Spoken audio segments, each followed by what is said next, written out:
Okay, let's see, the mic's working, good. So welcome everybody to our city council meeting. If you folks want to come in from the lobby and have a seat, that'd be great. Okay. And we'll settle in as we call everything to order now. Just a little bit late, thank you for indulging us to get set up here so that we're comfortable for the evening, which for us could be a long evening. Nope. So I want to have Madam Clerk reflect that all council members are here. Thank you.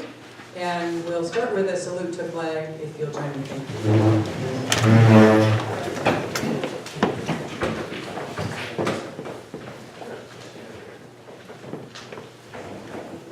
you. Allegiance to the flag of the United States of America and to the republic for which it stands, one nation, under God, indivisible, with liberty and justice for all.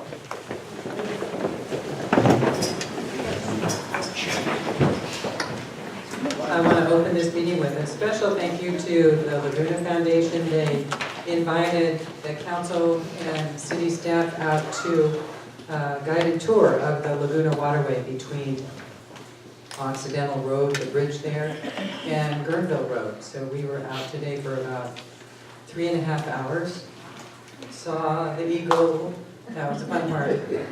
I'm always delighted when that happens. So it was nice. I was there, and 2 of our planning commissioners who are also our parks commissioners. So it's very important to see that area from the water, like from the middle of the water. Looking all around, it's just breathtaking. So for this evening, we have a number of presentations of certificates. So I'll go through those and honor people who have served our community with great dedication and commitment. So the first set of certificates goes to our GPAC members, as we call them. That's the General Plan Advisory Committee. They just got shortened into the GPAC. So let's see, if I can have those of you who are here come forward. We've got Chris, we've got Jim, Claire, Paul, Kathy, Scott. If you're comfortable coming forward. Paul, Marcia Sue. Because I can't understand the word she's saying. Just kind of squeeze over there together if you would, so we can all stare at you. Well, it looks like we've got about half the group, maybe if we count quickly. And I want to personally thank you and present these certificates to you and express my appreciation for your many months long, it was like almost 2-year long commitment to the process of working with our consultant, evaluating our past general plan, thinking as a collective group where we want to go, and somehow pulling all that together with Ben and Beth and drafting a general plan for us. It's a significant document, and I think you share in your hearts and minds how important that is for our future, and I wanted to honor you this evening with the council for all the work that you've done. So thank you very much, and we'll give you a big round of applause here.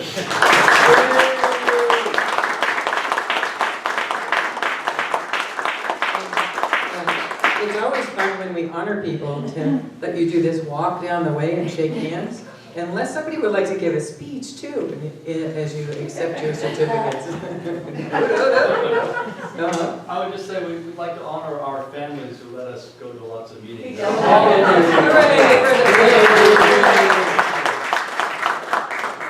is just right. And Paul, yeah, Paul Andre. Yeah, I'd like just to add that we put in a lot of written comments that will be a part of the public record, some of which we agreed on, some of which we didn't, some of which has been reflected in the plan, and some of which is not. So we hope that you really take those and read them carefully. So Because we spent a long time hashing them out. you spent hours and hours. Some meetings I heard went There's to the plan you 11:30. got, and then there's all these documents that we gave during the meetings that we prepared. So as their work moves forward, it's going to come as soon as next week to a joint meeting of the Planning Commission and the City Council. So we have the draft to read, and as Paul Andre has pointed out, we have all the background material to study as well. And again, that's a public meeting. So these folks encourage all of us to read their hard work, and hopefully you will all be interested and follow this along through hearings February and March. We just had one in January as well. There may be a special meeting in April, and then the material will go out for an EIR and come back.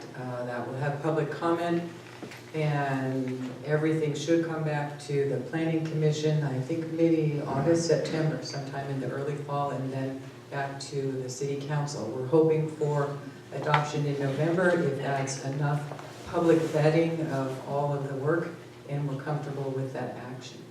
So you have really put in the beginning time how we need to catch up with you and honor all of your thinking and work with our own study. So we will do that. I thought you were all going to start first. Oh, well, thank you. We need encouragement. Let's see. All right. Marcia Sue, do you want to, come on down? We have to go slowly. Thank you. Go slowly, because I want to find all the certificates. Thank you. Oh, I'm going too fast. Thank you, sir. Thank you. This is now Yes. Oh, that one. You guys can stand now.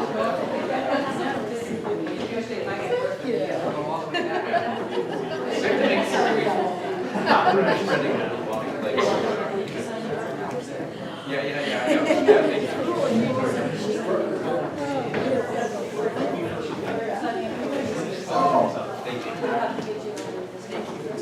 I appreciate you reminding me of all the background.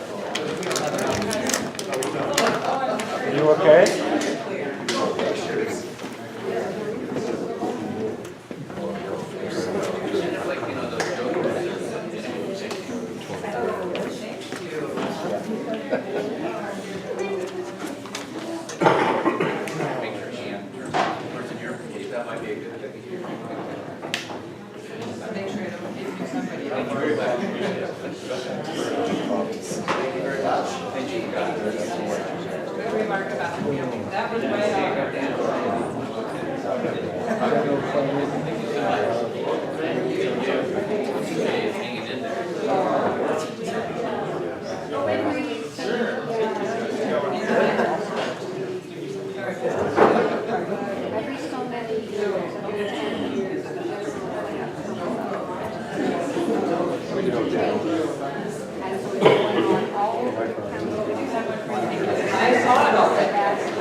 So I want to appreciate again the families that let these community members come forward. I know that's important to me. We all experience that. The folks in our lives see us pulled away by all of this deep thinking we do about our commitment to our community and all the time that we put in. So thank you to all our GPAC members, to those who aren't here as well. Well, thank you by TV, and to their families. So let me go on to a presentation of a certificate of appreciation to an outgoing member of our Public Arts Committee, and this is C. Carey. And she has served from January 3rd, 2012 through December 2015. So not coming forward. We'll say thank you to her by television too, I guess, and certainly Mary will follow through with a appreciation officially from City Hall and get the certificate to her. Scott, we have a certificate of appreciation to you as an outgoing planning commissioner. So you really did double duty for the planning commission and then also on the GPAC these last several months. And so I'd like to honor your commitment to the city. That is 4 years that you've served on the planning commission. We're so grateful that you would be there with your intelligence and your ability to analyze and evaluate things. You've been a great addition. Thank you very much. And we give you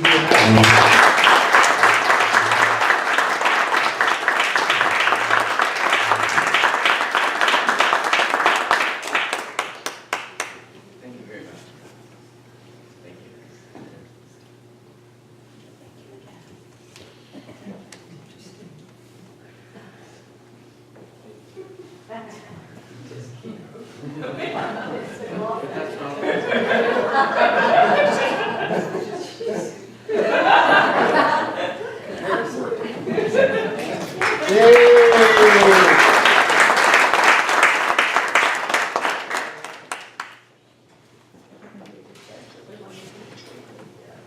Now we have the opportunity on our agenda for folks who are here this evening to comment on items that aren't on our agenda. This is public comment. We welcome any speakers to the microphone. Mary, our city clerk, will give you a 3-minute timed opportunity. You're welcome to give us your name and address. I always suggest that it's helpful, council members, if we don't know you or don't recognize you, you may want to follow through, but without that information, it can be a little bit difficult. So if you feel comfortable letting us know who you are and where you live, we're welcome back. Hi, Jim. Hi, I'm Jim Wheaton, I live on Jesse Street. I just dropped off a letter to Mary. I would like to ask the City Council perhaps to direct the Public Works Department or whoever is appropriate to ask Caltrans for the possibility of a new crosswalk on Sebastopol Ave, approximately between the Ford Building and Peace and Medicine and Community Market.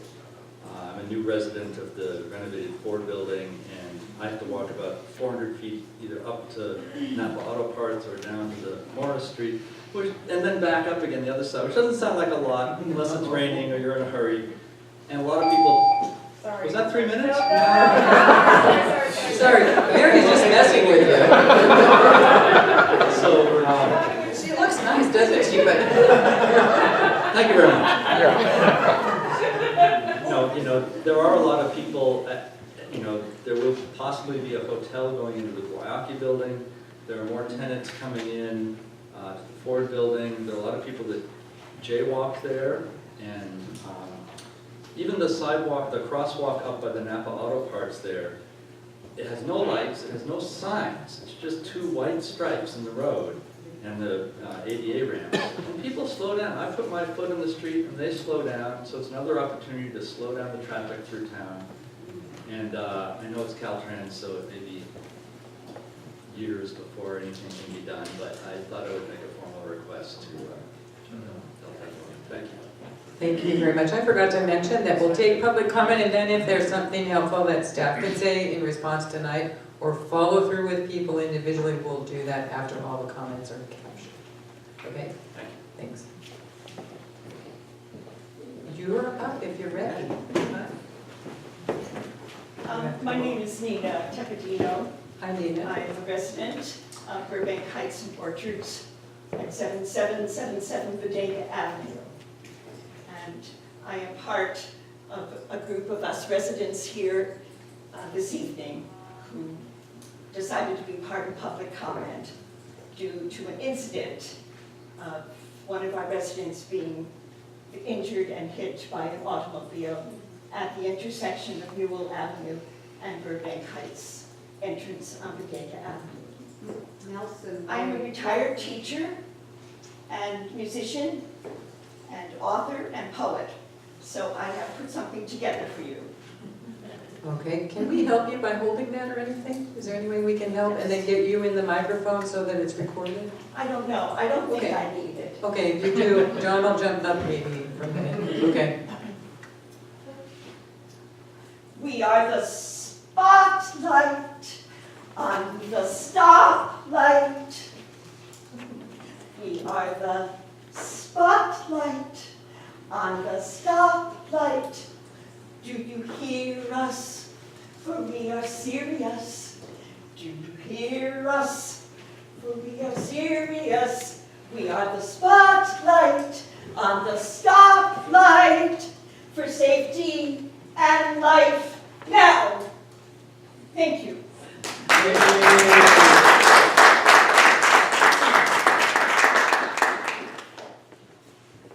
Thank you, Nina. Nice to see you in person too, after email. Just a reminder that with the screen, we need to figure something out for staff. To be really careful coming around those feet on there. That's a pretty big tripping hazard. Is this about right? I think so, yeah, try it out. My name is Shira Haddad. I'm a resident of Burbank Heights. I can't quite follow Nina's act, but I want to talk to the intersection there at Nelson Way, Burbank Avenue, Bodega Avenue, and the driveway into Burbank Heights. I don't know if you're all cognizant of the fact that 2 weeks ago, one of our neighbors was hit in the crosswalk and seriously injured. She had to have surgery. And I'm here to speak of my own personal experience. I have a friend that lives down at the bottom of Washington Street, and I used to walk to her house. And what would happen is I would cross the eastbound crosswalk. I'd get in the aisle and the car would stop. I'd go in front of the car that had stopped. Inevitably, some car would come around the right side, and it was a miracle I didn't get hit. And it's a speedway between Pleasant Hill Road and Jewel Avenue. It is a 4-block speedway. And I urge the city council to take a look at it and to put it on an agenda on your next meeting on the 16th, and we will be back. Thank you. Thank you too. And I have a copy of my statement.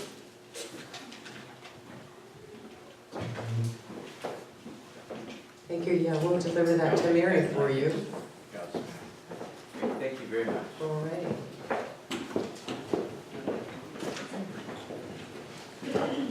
Hi, welcome. Good evening, thank you. My name is Caverly Whittemore. I live at the Burbank Heights and Orchards.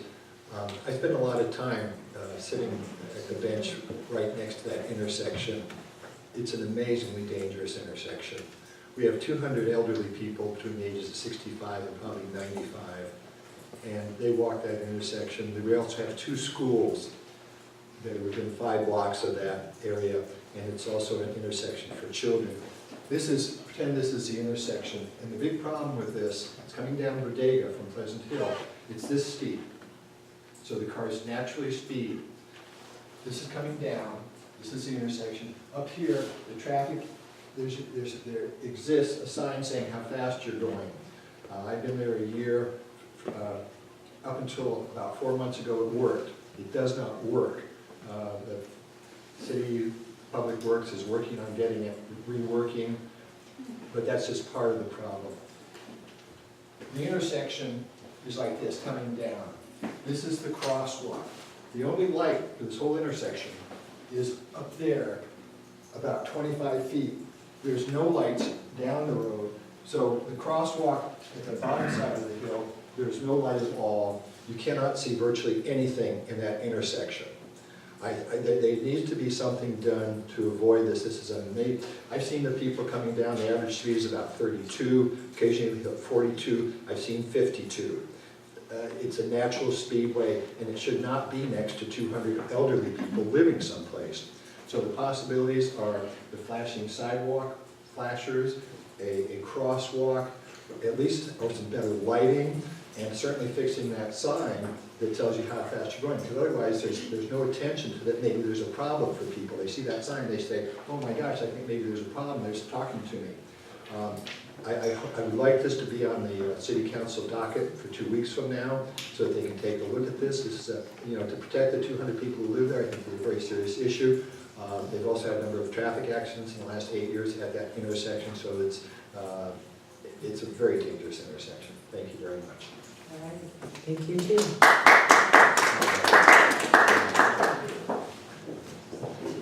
Hi, Diane. Hi. Good evening, Madam Mayor and council members. My name is Diane Davis, and I'm a resident of Sebastopol.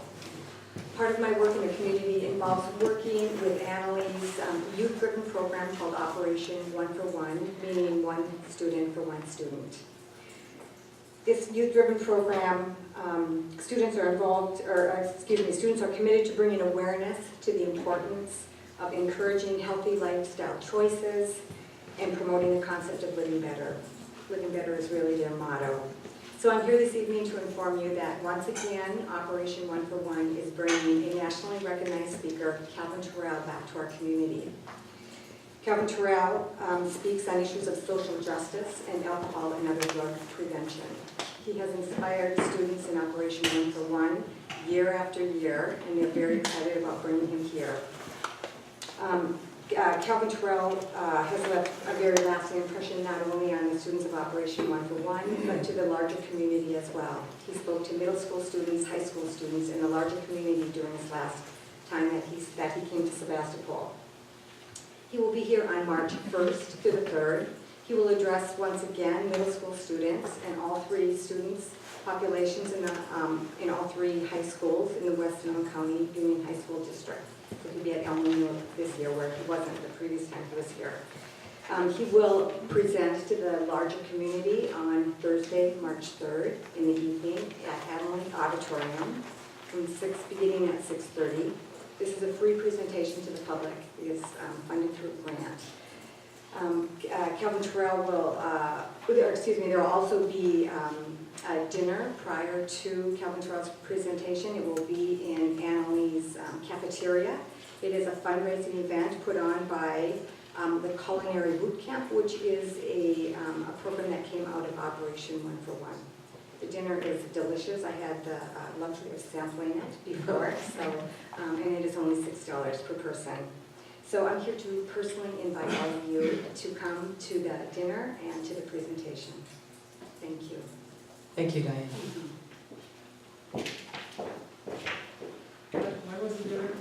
March 3rd, 6:30 p.m., Annalise High School Auditorium, with an advanced dinner that evening for only $6. Starts at 5. The dinner starts at 5.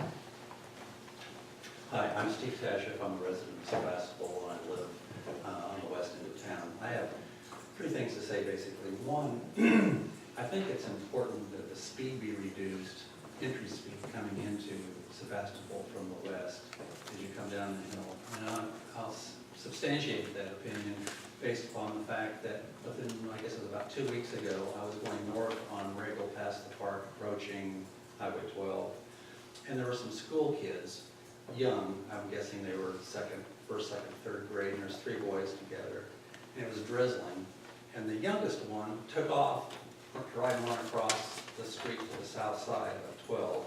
I got on the horn and just started honking until they stopped and turned around and looked at me, and much to the chagrin of the motorist behind me, I got out of the car and told the boys they had to wait.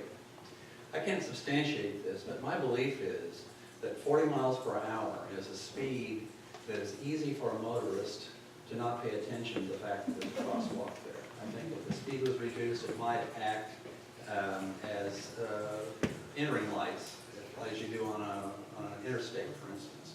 If the speed was reduced, it might also sequence the traffic as sequencing lights might.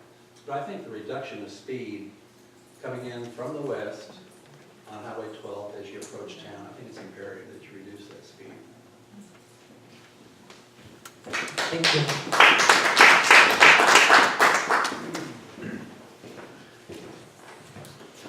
Ila Benedictister, 7777 Bodega Avenue. Yes, we need a stoplight, not blinking light. We need a stoplight. A couple of months ago, we had another group here from Bodega Avenue asking for us to do something about the speed. Now, our police officers can only enforce the law. They cannot make the law. And I need you all to really get it another woman was injured. This has to stop. Let me not go there. So anyhow, a stoplight, we really need a stoplight. What is it gonna take for us to take some action? We've already had a group talk to you, and we're following up because another person has been injured. And that isn't the first one. We need to know. And I can tell you, across from the library, you know what? Those are blinking lights, and motors don't stop. I've almost got clipped 3 times, especially around 5 o'clock. People are tired, they want to go home, okay? So I cannot impress on you stronger. We need a stoplight. It slows down the traffic. And I was arrogant last time, and I said, oh yeah, I go down that road 35 miles an hour. And I was, but you know what? I learned from that group speaking to us. May we all learn we need to do something to slow down the traffic and turn this around. Please do not wait until there is a death. And I don't want it to be mine to prove the point. Then the other thing I want to speak to is the lumberyard hotel. I read in the newspaper, it said there was a demand for hotel use. And I'm going, where is that coming from? Where is that thinking? I know you want tax dollars, but I keep talking to you about gentrification. This is gentrification par excellence. $300 a night? Those people have no commitment to us. You will not find the commitment as you saw on GPAC, the hours that those people put on. They're just going to be moving through our town, using it, and going on. We need to put something else in there. We need to start talking about revitalization. And all I can say to you is a building that could go in there, maybe a hostel, maybe it's a multi-use like you want, multi-use trails. How about a multi-use building in there, hostel, places for maybe shelterless to have a few nights of respite. Maybe our youth design the walls. I'm out of time, bye.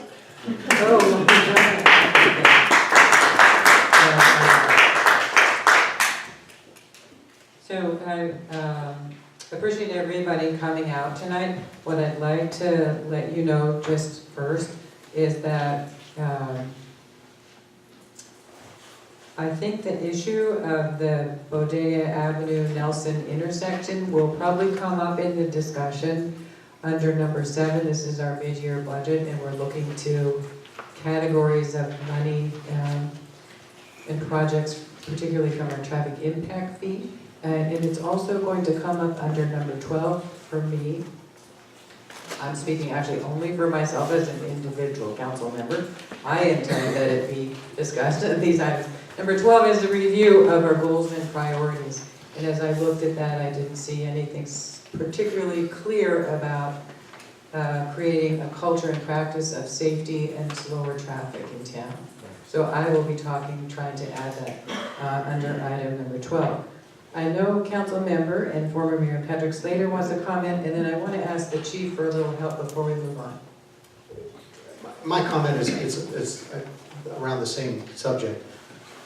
The recent accident up there, that's the kind of thing that we really don't need to experience in town, and we really shouldn't tolerate. And I'm having a very, very busy week. I've got a project I'm trying to get submitted to the county on Friday. Nevertheless, I did carve some time out of my day today and started on an agenda item request for this very item.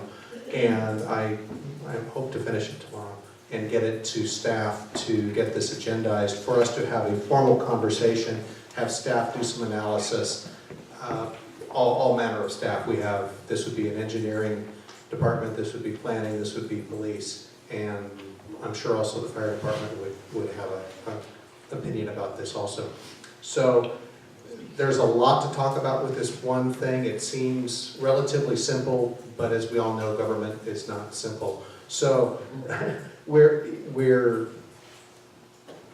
take this very seriously, and the idea that a stoplight may be the answer, It may not. We don't know that until we have that conversation, but we need to address it and have a conversation with our community about that. So that's advance notice that the council has an agenda item request coming to it. Like Patrick said, I haven't seen it, the planning committee hasn't seen it. You've heard it's going to take a lot of work from our staff. And I want to thank the community, particularly Burbank Heights, and all the folks who let us know right away and insisted that we know, because we all got the emails, and I know the chief has been following this in all the emails as well. So be watchful for the February 16th agenda. I'm not sure we can do it that quickly, given what we may want our staff to develop for us for an initial conversation. So Chief Weaver, what I would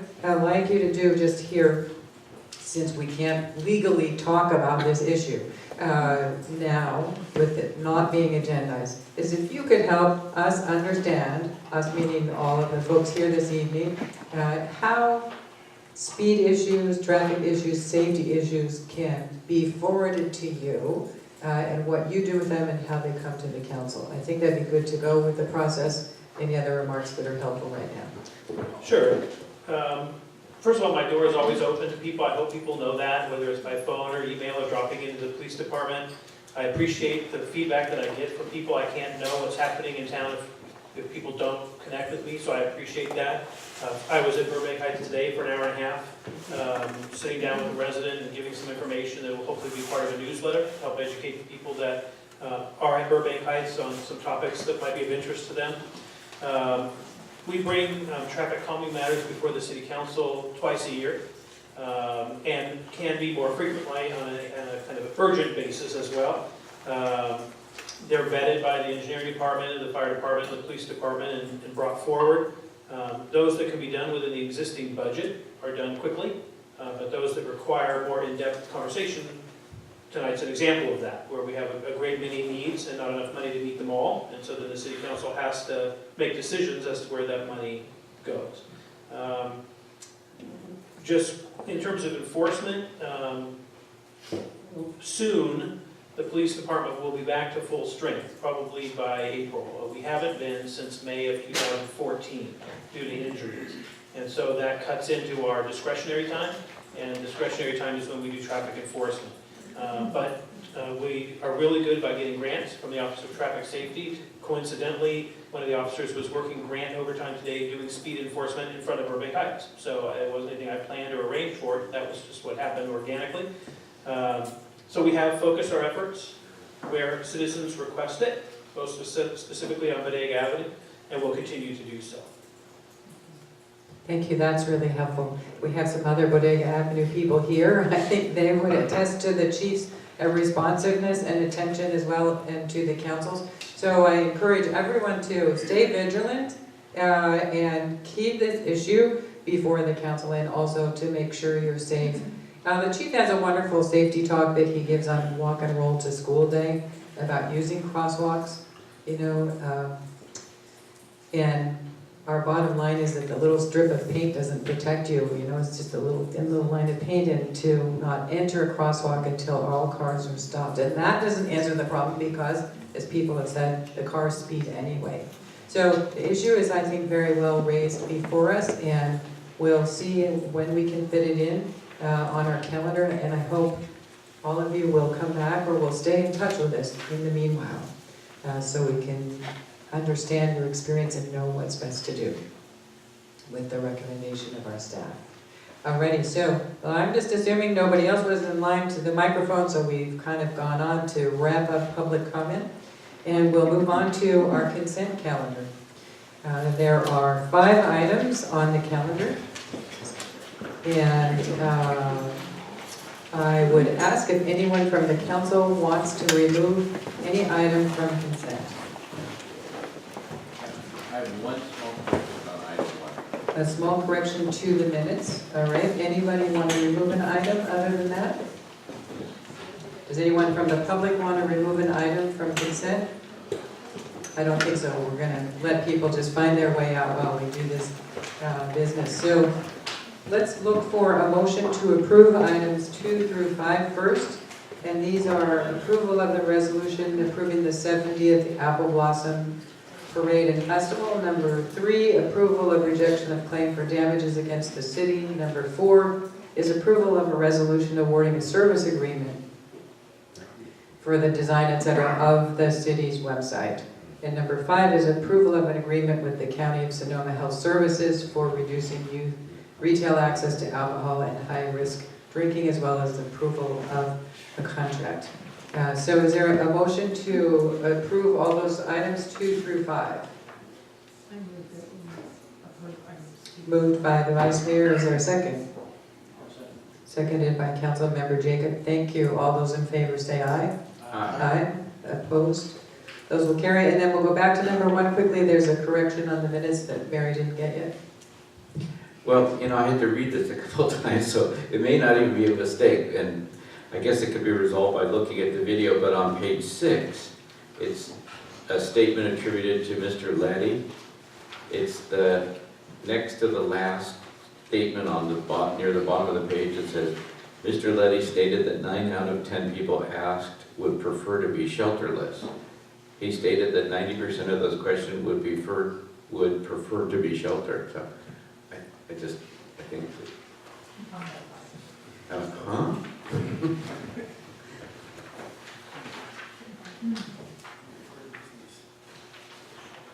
Okay, what did you suggest we do with that, Madam Clerk? I will clarify with the video. Okay. Are we able to approve the minutes this evening, pending that correction? Alrighty. So is there a motion then to adopt the minutes to be corrected with our clerk's review of the tape? Moved by Councilmember Slater in a second.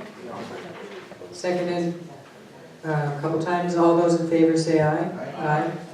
Opposed? Abstentions? I think it was Councilmember Eater. He was the fastest. Okay.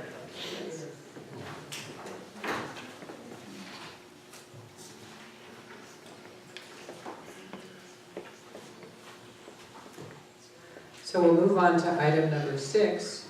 This is an item brought by the Water Subcommittee. And it's a discussion and action item on a request from the Water Subcommittee for the opportunity to explore collaborating with Daily Acts for water conservation. And let's see, would you like to give the report from the subcommittee, Vice Mayor? Or our city manager, city clerk? You get first dibs. Well, I can, if I have a report, but I can say some things about it. It's kind of simple from us, really. So the water subcommittee met, and as I think many of us know, the state of California has ordered us to do something about our water usage. And so even though our community, I must pat ourselves on the back, has done an extremely good job of conserving water, the state had ordered us to actually conserve by an additional 25%. In fact, we had already accomplished something like that before the state ordered us. So it's kind of not fair because we were already ahead of the game. But we're going to really do our part. And so our proposal is that we have some public education provided to us by the nonprofit organization Daily Acts, and they have suggested 2 different workshops that we would provide to our community to teach us about rainwater Harvesting. Yes, thank you. And then a second one would be gray water presentation and installation workshop. So this would be contributing towards our community's reduction of its usage of water, and that this would be also funded out of our water fund. So we were thinking of doing the rainwater harvesting presentation and installation workshop in this fiscal year, and then moving the gray water part to a better building season, maybe August or September, something falling into the next fiscal year. We have a lot, I mean, the city has good experience working with Daily Acts. They're here tonight, Michael and all. Through the first re-landscaping of City Hall, through the second re-landscaping of City Hall and the library, and have been very effective partners with our community, our city staff. So we recommend them highly and hope that the council will want to go for this. Did you guys want to make a presentation at all since you're here? We can certainly speak a little bit more to what we're offering as part of it. Okay. You know, that might be nice just to kind of put some people with the idea in.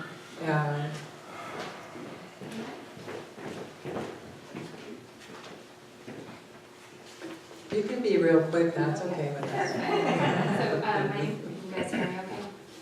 My name is Brianna Schaefer. I'm the programs manager with Daily Acts, and this is my coworker, Michael Sturgis, who is our program coordinator on the ground doing Sebastopol programming, specifically right now around the City Hall library landscape. And we were approached by Claire from Chittislow to discuss opportunities for education and outreach programming, specifically highlighting alternative options for water reuse. So rainwater harvesting as well as gray water programming are two programs that we have worked on in other municipalities throughout Sonoma County. We've had a lot of success with them. People are very interested in both of those techniques, and so we're very excited to be able to expand our programming in Sebastopol to include those. Both of the, and you can jump in at any point too. So the rainwater harvesting presentation and installation workshop is based on our previous experiences doing a bigger, broader presentation on all rainwater harvesting techniques. It's a really great way to educate folks on the many types of systems that they can install in their landscapes to help them harvest the rain. It's not always just limited to above ground storage, and maybe above ground storage isn't always preferable for everyone or their specific site. So it's nice to be able to present a lot of different options that people can utilize depending on you know, what their situation requires and what they want to work on themselves. It's really also nice because it just generally allows us to talk and educate many more people than we might be able to do at one of our hands-on installation workshops, which oftentimes we can be, you know, those workshops, depending on whether or not they're done at a public site or a private residence, the number of people who can attend them can be anywhere from 25 to 50, just depending on how big the site can accommodate. So it's just it's an additional opportunity for folks to get hands-on experience once they've decided that, okay, above ground storage is for them and they want to know a bit more about it. And we have an educator that comes and does a deeper dive presentation on storage systems in particular, and they're a rainwater harvesting designer, system installer professional. So they will come and educate and then walk everybody through the hands-on process. And at the end of the day, whether it's a public site or a private site, there's a new rainwater storage system installed that's available to educate. I was going to volunteer my property. Yes, we are taking site submissions. Just stay there a minute if you would, please, and see if there are any questions from council members to Brianna or Michael. We're good? Oh, here's one from John. Hi, thanks for being here, and I think these are both great concepts, especially, well, they're both great concepts. I'm unclear reading the staff report and your proposal, who is responsible for the outreach and advertising of the event? Yeah, so that is definitely something that Daily Acts is responsible for, and I know that Chittislow has also been very supportive and is interested in helping us with that outreaching effort. So I think that'll be really, really great to kind of maximize our impact in terms of who we get the word out to. But typically that's a big portion of our workshops and presentation costs are around getting the word out, producing outreach materials, putting the educational event together, and then day of coordination. So outreach is a big component to make sure that we do our best to get as as many people involved as possible. Okay, Well, so, and I can confirm, because Cheetah Slow mentioned that to me, and Claire, I think, wants to verify that maybe. Claire, do you want to come up? I wanted to say is With that publicity from Cheetah Slow. Slow is really wanting to take this on the market and to do farmers markets around it and really get it into the community so that we can get people on board with And I- that. Lots of outreach. I think once the dates are known, you know, if we can get them in the water bills, you know, and it's just like, seems like a no-brainer. Right, that's where we should start. And if you have a bill, and if there's a time frame for bill inserts that need to be produced, we do bill inserts for a lot of the municipalities that we work with to promote our programming. And we can also get those translated as well into Spanish to, serve a broader community. And the other thing. The other question I had was, because obviously not everyone will be able to attend the rainwater one, and then the gray water one is restricted to 25 people. If both of these could be videos, so that the city could put them on their city website, and people who are unable to attend could use it as an instructional video. That's a wonderful suggestion. We definitely have that capability in-house. We could certainly do that. And again, the limitation on the number of people at the workshop is really based on the site. So, we have hosted a Greywater workshop in Petaluma. It was a very big property. So we had 55 people attend that workshop. So it just depends on the residential space that we're installing in, how much physical room we can allow people to be there. So, yeah, if it's a small backyard, then maybe only 25. If it's larger, we can house more people. Maybe we could do the Greywater presentation on the restrooms at the Annalee football stadium. There you go. Anyway, thank you. I like your thinking. Okay, don't go. Let's see if there are any more questions from the council. Everybody good? Thank you. We'll take some public comment and discuss this item and get direction from the full council. Did anyone from the public want to speak about this? The proposal to work with Daily Acts on a rainwater harvesting presentation and installation workshop in this springtime, very soon.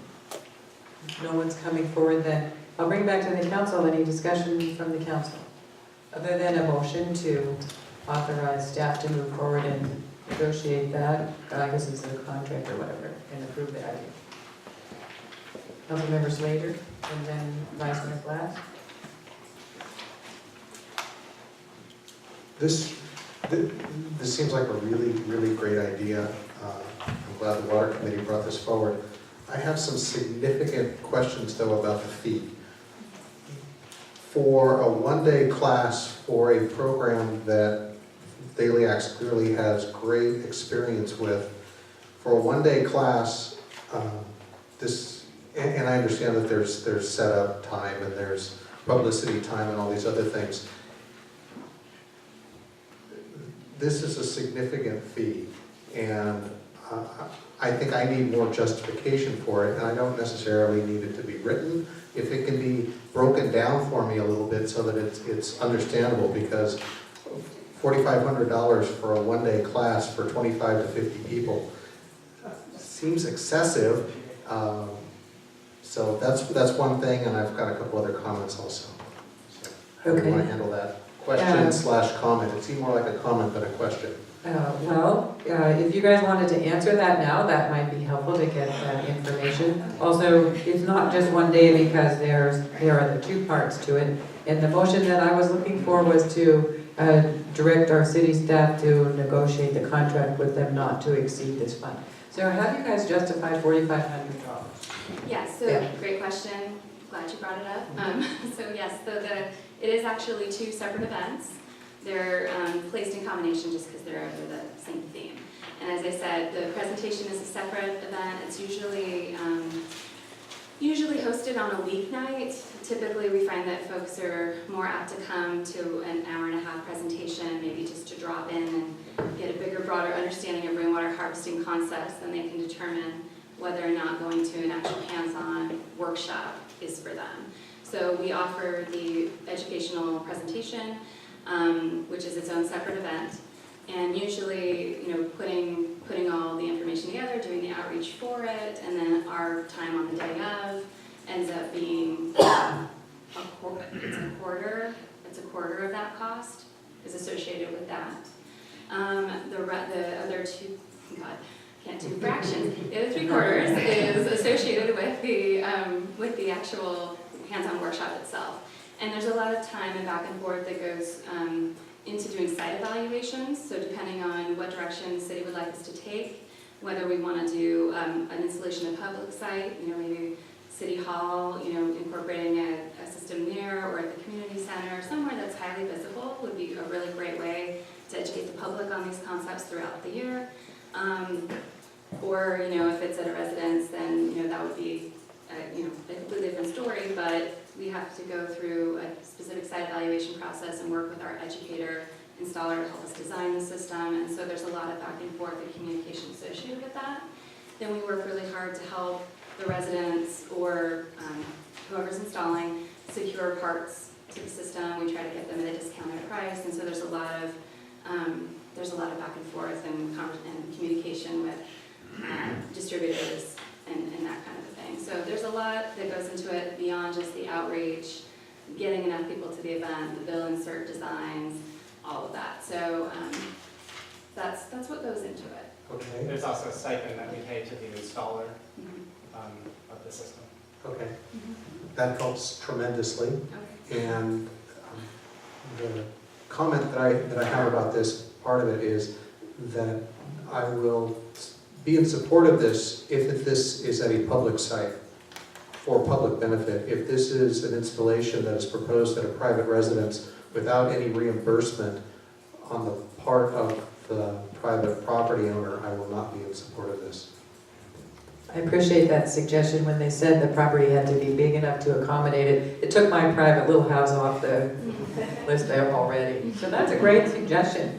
And I saw Diana here from saying, how about the community center? So that would be a fun consideration for us. Great suggestion. I just think if we did, there's an additional cost that where the installation is being placed, there's the cost of the tanks and the piping and the new gutters, and I think that the installation location, we are responsible for all of those expenses as well. So to change it to the community center or to any other city-owned property, there would be an additional cost that would be associated, which may be of value to us as a city to conserve water. Vice Mayor Glass, I think you had a comment a while back.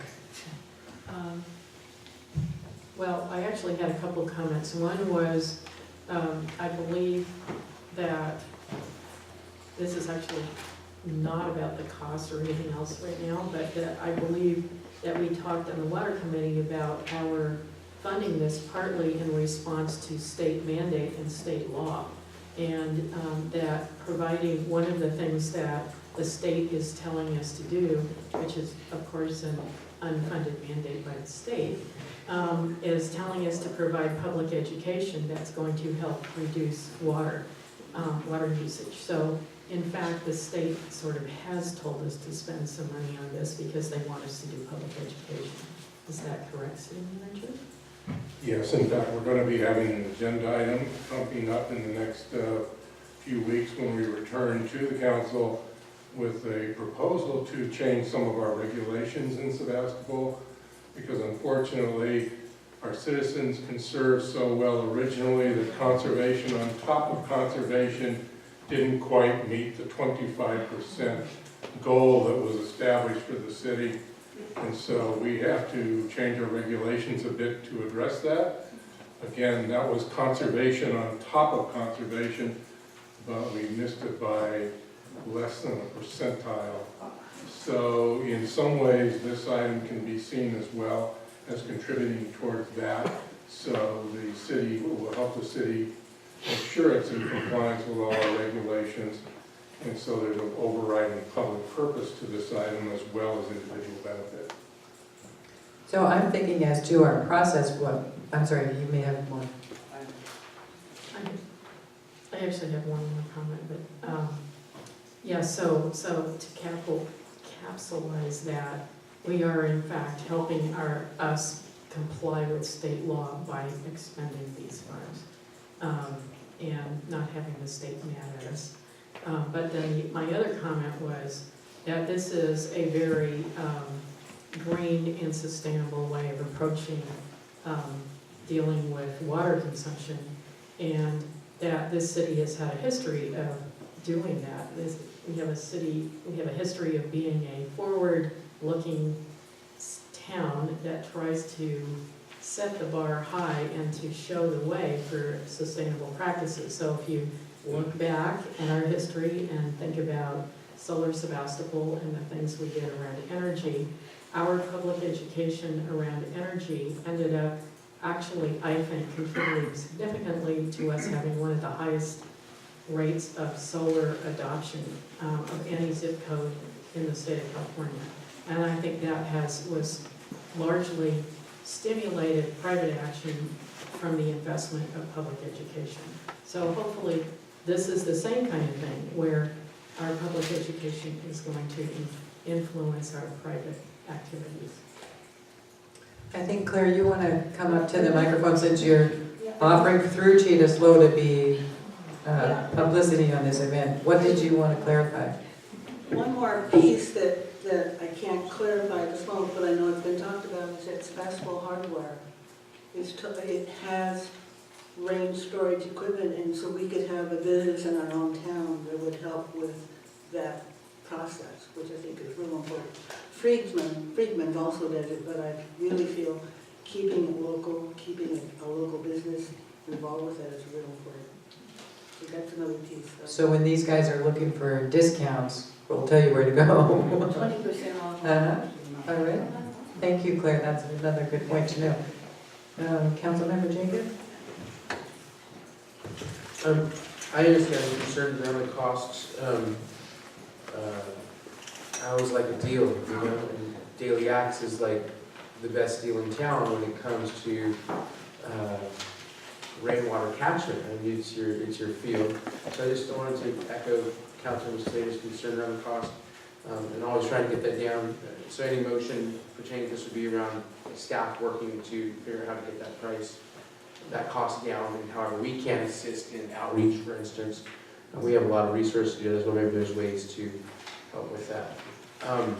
You know, I would have loved to have seen this come through as part of sort of Cheetah Slow's annual, the Department of Cheetah Slow, or Cheetah Slow annual request.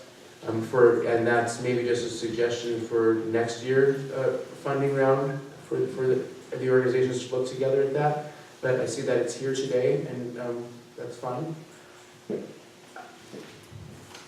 The timing is, for the rainwater harvesting, the timing is now because of the weather. But what we intend to do at Cheetah Solar is to put the second part of that, the gray water systems, that will be in our new budget.